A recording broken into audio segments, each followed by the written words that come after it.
Hi welcome back to my channel. ఈరోజు కథ mister and missus 33వ భాగాన్ని వినిద్దాం. ఏంటి నీ మాటలకు అర్థం? నీకు అత్తమ్మకి మధ్యన గొడవలు జరుగుతున్నాయా? సూటిగా అడిగింది సరోజ. లేదమ్మా, అలాంటిదేమీ లేదు. అయినా మా మధ్యన గొడవలు ఎందుకు జరుగుతాయి? అలాంటిదేమీ లేదు, కానీ పని విషయంలో చిన్న చిన్న మాటలు మామూలే కదమ్మా తింటూ సింపుల్గా చెప్పింది. అర్థం చేసుకోలేనంత చిన్నపిల్లయితే కాదు సరోజ, తను ఒక ఇంటి కొడలే కదా. కొత్తగా గొడవలు ఎందుకు వస్తున్నాయి? సూటిగా అడిగింది సరోజ. గొడవలు ఏమీ లేవమ్మా, సూటిపోటి మాటలు అంటుంది. తెలిసిందే కదా. సూటిపోటి మాటలంటే నువ్వెందుకు నాకు చెబుతావు? నువ్వు చెప్పడం బట్టి చాలా రోజుల నుంచి నీకు మీ అత్తమ్మకి మధ్యన గొడవలు అవుతున్నాయి, అవునా? అవునమ్మా. ఎందుకే గొడవ? తల్లి అడిగేసరికి తన బాధనంతా చెప్పింది. అంతా విన్న సరోజ మనసులోనే బాధపడింది. అలా చిన్న చిన్న గొడవలు వస్తున్నాయి, ఆ మాత్రం దానికే ఎందుకమ్మా నీకంత కోపం? ఏ, మీ అత్తమ్మ ఒక మాట అంటే పడవా? తప్పు లేకపోయినా అంటుందంటే అత్తగారు ఎందుకంటుంది? కోడలు జాగ్రత్తగా హద్దుల్లో ఉంటుందని. ఇంట్లో నీకు మీ అత్తగారికి మధ్యన ఎన్ని అయినా గొడవలు జరగనివ్వు అని. నీ వరకు ఉండాలే కానీ కార్తీక్ బాబు వరకు వెళ్ళనివ్వకు. ఎందుకు చెబుతున్నానో అర్థం చేసుకో. కొన్ని గొడవలు కారణంగా ఇంట్లో బంధాలు విడిపోయి ప్రమాదం ఉంది అని సరోజ అనగానే సమీర తన తల్లి మాటల్ని మనసులోనే పెట్టుకుంది. కాసేపు రెస్ట్ తీసుకో సమీర, నేను ఇవన్నీ సర్దుకొని కాసేపు పడుకుంటాను, నాకు నీరసంగా ఉంది అంది. హా సరే అమ్మా అని సమీర రూమ్కి వెళ్ళగానే సరోజ ఆలోచనలో పడింది. ఎందుకు గొడవలు వస్తున్నాయి? కూతురికి నచ్చ చెప్పాలి, కానీ నేను అగ్గిల ఆజ్యం పోయకూడదు. సుమిత్ర గారికి ఫోన్ చేసి సమీర మీద ఇప్పటి వరకు కంప్లైంట్ ఇవ్వలేదు, ఇచ్చినప్పుడు మాట్లాడతాను అనుకుని అవన్నీ సర్దుకొని తన రూమ్కి వెళ్ళింది. ఏంటండి మీరనేది? భర్త చెప్పిన మాటలకి షాక్ అయింది సుమిత్ర. అవును సుమిత్ర, వాడు ఇంటి మీద తెచ్చింది 5 లక్షలు కాదు, 6 లక్షలు, ఇంకా 1,00,000 రూపాయలు బాకీ, 70,000 వడ్డీ కట్టాలి అన్నారు నరేష్ గారు. భర్త మాటలు విన్న సుమిత్రకి నోట మాట రాలేదు. ఏంటండి బాబు మీరనేది అంటూ నరేష్ గారు పక్కన కూర్చుంది. అవును సుమిత్ర, రాజుగారు అన్నీ చెప్పారు. అంతా విన్నాక నాకు మైండ్ పని చేయలేదు. ఇంటి అప్పు అంతా కార్తీక్ క్లియర్ చేశాడేమో అనుకున్నాను, కానీ 2 లక్షల వరకు ఉంది. లేట్ చేస్తే వడ్డీ డబుల్ అవుతుంది అని సుమిత్ర వైపు చూసి, సేవింగ్స్లో ఎంత ఉన్నాయి? మనకి సేవింగ్స్ డబ్బులు ఎక్కడివండి? అదేనే, పొలం డబ్బుల్లో 50-30 తీసుకుని పక్కన వేశావు కదా, ఆ డబ్బులు అన్నాడు. ఆ డబ్బులు ఎక్కడున్నాయండి? వాడితో హారం చేయించుకున్నాను అంది. ఏంటి అని షాక్ అయ్యాడు నరేష్. అవునండి, కార్తిక్కి పెళ్లి అవ్వకముందు అమ్మ వాళ్ళు వాడి పేరున 1,00,000 రూపాయలు ఇచ్చారు కదా, అందులో మరో 2 లక్షలు కలిపి హారం చేయించాను సునీతకిద్దామని. అంటే నువ్వు నాకు చూపించని హారం అదేనా? అవును అదే. ఎందుకు బంగారం కొన్నావు? ఇంట్లో రూపాయి లేనప్పుడు బంగారం అవసరమా? కోపంగా అన్నాడు. ఎందుకండి నోరెచ్చుకొని పడిపోతారు? వాడికి అమ్మ వాళ్ళు 4 కాసుల బంగారం గొలుసు ఇవన్నీ ఇచ్చారు కదా, అవన్నీ భద్రంగా దాచాను. వాటిని తాకట్టు పెట్టి డబ్బులు తెచ్చి రాజుగారి బాకీ తీర్చేసి కార్తీక్కి విషయం చెప్పండి, అప్పుడు వాడే బంగారం విడిపించుకుంటాడు, సరిపోతుంది అని సుమిత్ర అనగాని నరేష్ గారు మాట్లాడలేదు. ఏంటండి ఏం మాట్లాడడం లేదు? నీ తెలివికి ఎలా మెచ్చుకోవాలో అర్థం కావడం లేదు. అయినా వాడి బంగారం మనం తాకెట్టు పెట్టి వాడిని విడిపించుకోవడం చాలా తప్పు. ఈ పని అయితే నేను చేయలేను. నా పింఛన్ డబ్బులు ఇంకా నీ దగ్గర 50,000 ఉన్నాయి కదా, అవన్నీ ఇవ్వు, రాజుగారి బాకీ తీరుస్తాను. అవి ఎలా ఇస్తానండి? మరి అప్పులు ఎలా తీరుతుంది? ఇది మరీ బాగుందండి. వాడు చేసిన అప్పు మనం ఎలా తీరుస్తాం? నోర్మి, ఎందుకు అలా మాట్లాడుతున్నావు? వాడేమన్నా సొంత ఖర్చులకి చేశాడా అప్పు? ఇంటి కోసమే కదా. వాడు ఒక్కటే ఇంట్లో దొరుకుతున్నాడా? కష్టం అంతా వాడిది. ఆ మాత్రం రూపాయి సాయం చేయకపోతే తండ్రిగా నేనెందుకు, తల్లిగా నువ్వెందుకుండేది అంటూ గయ్యమన్నారు నరేష్ గారు. ఏంటండి అంత కోపం మీకు అంది. మీ అమ్మిచ్చిన బంగారం తాకట్టు పెట్టిస్తావు, లేదంటే ఏం చేసిస్తావో డబ్బులు ఇవ్వు. నేను ఈరోజే అప్పు తీర్చాలి. వాడు ఒక్కడే అన్నీ చూసుకుంటున్నాడు. వాడికి మాత్రం ఎలా వస్తుంది? నెల రోజులు కష్టపడే కదా జీతం తెచ్చి అందరినీ పోషించేది. వాడి కోసం ఆలోచించాలి కదా నువ్వైనా అన్నాడు. ఏంటండి అలా మాట్లాడతారు? మీకు తెలుసు కదా అవన్నీ సునీత కోసం దాచానని. తన కోసం దాచినవి అప్పు కోసం ఇవ్వమంటే నేను ఎలా ఇస్తాను? కూతురికి పెట్టు, కాదని అనటం లేదు. భారం అంతా వాడి మీద పెడుతున్నావు. రేపు వాడికి పిల్లలు పుడతారు, అప్పుడు వాడు సంసారం ఎలా నెట్టుకొస్తాడు? సునీత కోసం బాధపడి దాయటం తప్పు కాదు. ఎందుకంటే రవికి తండ్రి సపోర్టు లేదు. మరి మనవాడికి ఏ సపోర్ట్ ఉంది? నా డబ్బులు నువ్వే తీసుకుంటున్నావు. ఇటు పింఛన్ డబ్బులు అకౌంట్లో ఉంచుతున్నావు. ఇంకా పొలం డబ్బుల్లో 30,000, అవి 20,000 లాగుతున్నావు. వాడు సంపాదించిన డబ్బులో 50% మన దగ్గరే ఉంటుంది. ఇది చాలా అన్యాయం సుమిత్ర. ఏంటండి, కార్తిక్ మీద నాకు ప్రేమ ఉంది. మీరు నన్ను విలన్లా చూడకండి.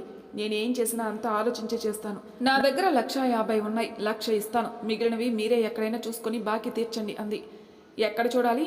వెధవ నాటకాలు ఆపి కార్తీక్ బంగారం తాకట్టు పెట్టకుండా 50,000 దాచావు కదా, ఆ డబ్బు ఇవ్వు, లేదంటే తెలుసుగా నా కోసం అని నరేష్ గారు అనగానే సుమిత్ర కక్కలేక మింగలేక అలానే చూసింది. ఏంటా చూపు, డబ్బు తీసుకొనిరా అని నరేష్ గారు కసరగానే సుమిత్ర తన గదికెళ్ళింది. గదికొచ్చిన సుమిత్ర లాకర్ ఓపెన్ చేసి వాళ్ళమ్మ ఇచ్చిన 3 కాసుల బంగారం ఇంకా పెద్ద గొలుసు అవన్నీ జాగ్రత్తగా దాచి ₹1,00,000 పుట్టే మనవరాలికని దాచిన 50,000 తెచ్చి నరేష్ గారికి ఇచ్చింది. ఇవిగోండి డబ్బులు, మొత్తం 1,50,000, ఇంకా 20,000 కావాలి కదా, మీ దగ్గర పెన్షన్ మనీ ఉంది కదా, అవి తీసుకొని బాకీ క్లియర్ చేసేయండి. మనకి తెలియకుండా వాడిని ఏ అప్పు చేయొద్దని రాగానే చెప్పండి, లేదంటే మనమే తీర్చాలి అంది. వాడు ఒక్కడే 5 లక్షల అప్పు సునీత శారీ కోసం చేసిన 4 లక్షలు తీర్చాడు. మరి వాడెంత మాట్లాడాలి? మాట్లాడలేదు సుమిత్ర ఆ మాటలకి. చూడు, సునీతకి కార్తీక్కి ఏమీ తక్కువ కాకుండా జాగ్రత్తగా చూడు, అంతేకాని ఇంత దారుణంగా అయితే కరెక్ట్ కాదు. నాకు సునీత మీద ఉంది, కానీ కార్తీక్ మన కొడుకే కదా, ఆ విషయం మర్చిపోకు. నేను అప్పు తీర్చేసి ఆ నోటీసులన్నీ తీసుకుని వస్తాను అన్నాడు. మీరు వచ్చేసరికి ఏ టైం అవుతుందో, సునీత దగ్గరికి వెళ్ళాలి. ఒక పని చెయ్యి, నువ్వు వెళ్ళు, నేను బాకీ తీర్చేసి అమ్మాయి దగ్గరికి వస్తాను, సునీత దగ్గరికి వస్తాను అన్నాడు. సరే అండి అని నరేష్ గారు వెళ్ళగానే కూతురు కోసం వండిన వంటలన్నీ సంచిలో సర్దుతూ, మళ్ళీ ఏమైందో ఈయనగారికి గాలి అలా మళ్లించి, అయినా నేను ఏ తప్పు చేశానని సునీత కోసం కార్తీక్ కోసం బంగారం పొలం ఇవన్నీ జాగ్రత్త చేశాను కదా. వాడికి అత్తగారు మామగారు ఎలానో పెడతారు, మంచివారు కాబట్టి అది ఆలోచించే సునీత పిల్లల కోసమని డబ్బు దాచాను, అది కూడా పట్టుకొని వెళ్ళిపోయారు అనుకుని ఆలోచిస్తూ ఇంటికి తాళం వేసి కూతురు దగ్గరికి వెళ్ళింది. హాల్లో కూర్చొని టీవీ చూస్తూ ఉంది సునీత. ఎలా ఉన్నావు సునీత, ఆరోగ్యం ఎలా ఉంటుంది? లోపలికి వస్తూనే కూతుర్ని అడిగింది సుమిత్ర. బాగున్నానమ్మా, దా కూర్చో అని మజ్జిగ తెచ్చిచ్చింది. తాగి గ్లాస్ పక్కన పెట్టి, నువ్వు ఒక్కదానివే ఉన్నావే, ఇంతకీ మీ అత్తగారేది చుట్టూ చూస్తూ అడిగింది. పక్కింటికి వెళ్ళిందమ్మా, అక్కడ పూజ జరుగుతుంది, ఇప్పుడే వెళ్ళింది. అత్తమ్మ గంటలో వచ్చేస్తుంది. మీ అల్లుడు చిన్న పని మీద బయటికి వెళ్ళారు. అవునా, సరే ముందు వేడివేడిగా భోజనం చెయ్యి అని తెచ్చిన వంట ప్లేట్లో పెట్టి కూతురికి తినిపించింది. ఏంటమ్మా కారం ఎక్కువ వేశావు, వాటర్ తాగుతోంది. నాన్ వెజ్లో కారం ఎక్కువ ఉండాలి, లేదంటే కూర బాగోదు.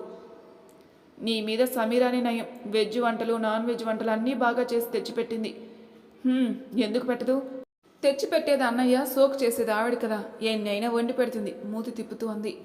ఏంటమ్మా ఎప్పుడు చూసినా సమీరాని ఏదో ఒకటి అంటావు, ఎంత మంచిది మా మరదలు, ఎలా అయినా తనని ఏదో ఒకటి అంటేనే కానీ నీకు మనశ్శాంతి ఉండదే అంది. నీకు అలా ఉంది, నీకేంటే ఇంట్లో ఏం జరుగుతుందో నీకు తెలుసా? నువ్వు చెబితేనే కదా నాకు తెలిసేది, చెప్పకుండా ఎలా తెలుస్తుంది? కోపంగా ఉంది. ఇప్పటి వరకు ఈ విషయం నేను ఎవరికీ చెప్పలేదు, కానీ ఇప్పుడు చెప్తున్నాను. నీకు పుట్టబోయే పిల్లలకని 50,000 దాచాని, వాళ్ళకి బంగారం కొందామని. పురిటి ఖర్చు ఎలానో మీ అన్నయ్య పెట్టుకుంటాడు కదా, అందుకే ఆ డబ్బులతో బంగారం కొందాము అనుకున్నాను. కానీ మీ అన్నయ్య ఇంటి మీద బాకీ 5 లక్షల వరకు తీర్చాడు. ఇంకా 30,000 తక్కువ 2 లక్షలు బాకీ ఉంటే అది నాన్న తీర్చడానికి వెళ్ళాడు అని జరిగిందంతా పూసుకొచ్చినట్టు కూతురికి చెప్పింది. అంతా విన్న సునీత ఏం మాట్లాడలేదు. ఇప్పుడు కాకపోయినా రేపన్న రోజున నువ్వు రవి వేరే కాపురం పెడతారు కదా, అప్పుడు రవినే అంత కష్టపడాలి కదా అని ఆలోచించి ముందు జాగ్రత్తగా డబ్బులు దాచాను. కానీ మీ నాన్న అది కాదు ఇది కాదు అంటూ బాకీ తీర్చాడు.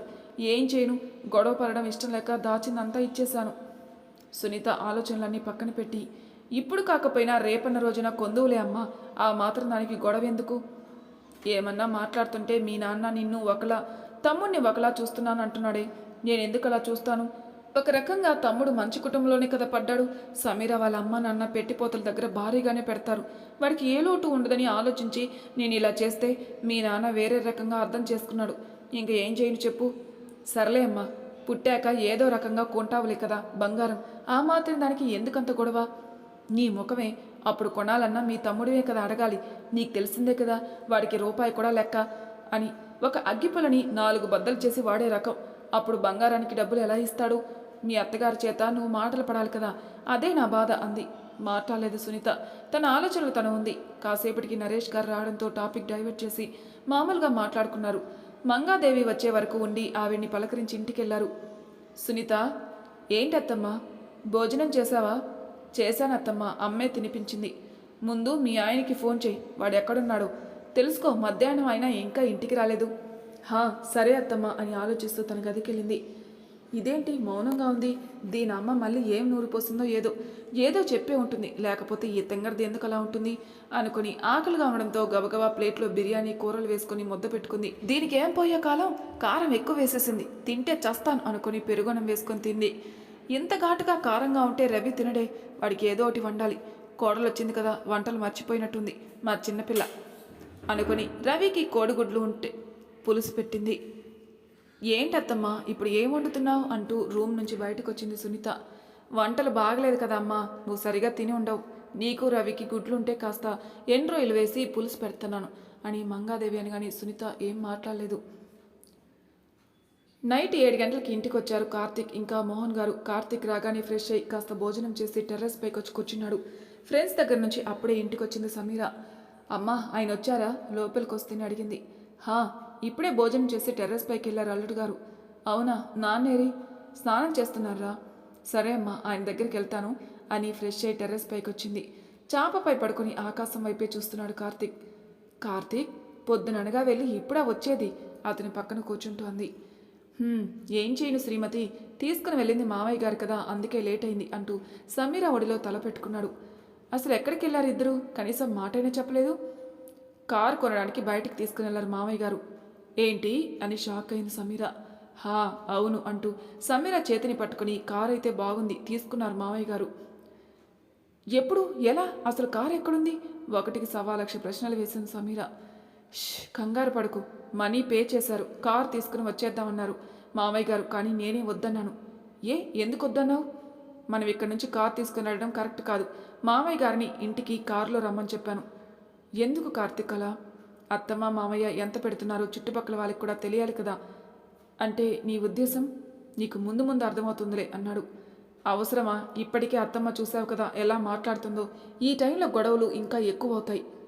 అవన్నీ నేను చూసుకుంటాను, కానీ ముందు నేను చెప్పేది శ్రద్ధగా విను. ఏంటండి? మామయ్య గారు కారుకి 12 లక్షలు తెచ్చారు, అందులో 50,000 మిగిలాయి. తిరిగి ఇచ్చేస్తుంటే మామయ్య గారు నా చేతిలోనే పెట్టారు, వద్దు నీ దగ్గరే ఉంచు, నువ్వు సమీర ఏమన్నా కొనుక్కోండి అని. అవునా? అవును. మరి ఏం చేద్దామని? ప్రస్తుతం అవి అకౌంట్లోనే ఉంటాను, ఏదైనా అవసరమైతే అప్పుడు బయటికి తీద్దామని. దాని బదులు మరో 50,000 వేసి బంగారం కొనొచ్చు కదా. కొను, ఆ బంగారం అప్పుడు మన దగ్గర ఉండదు, మా అమ్మ దగ్గర ఉంటుంది. అత్తమ్మ దగ్గర ఎందుకుంటుంది తెలియక అడిగింది సమీర. సమీర, 1 నెలగా ఆగు, అమ్మ ఎలానో మనల్ని సపరేట్ చేస్తుంది. ఏంటండి మీరనేది? అవును, చూస్తూ ఉండి అదే జరుగుతుంది అని సమీర ఒడిలో నిద్రపోయాడు. సమీర కార్తీక్ని జో కొట్టి కాసేపు వర్క్ చేసుకుని పడుకుంది. ఏంటి రవి లేటుగా వచ్చావింటికి? గదిలోకి వచ్చిన భర్తను అడిగింది సునీత. అదేం లేదు, ఫ్రెండ్ని కలవడానికి వెళ్ళాను, తెలిసిందే కదా. మాటలాగవు, చాలా రోజుల తర్వాత కలిశాం కదా, అందుకే లేట్ అయింది అని సునీత పక్కన పడుకున్నాడు. అవునా అంటూ రవి ఎదపై తలని వాల్చి, అది మీతో ఒక విషయం చెప్పాలండి. ఏంటి సునీత, చెప్పు. ఇంట్లో గొడవైందని తల్లి చెప్పిన మాటలు అక్షరం పొల్లుపోకుండా భర్త చెవులు ఊదింది సునీత. ఏంటి అన్నాడు.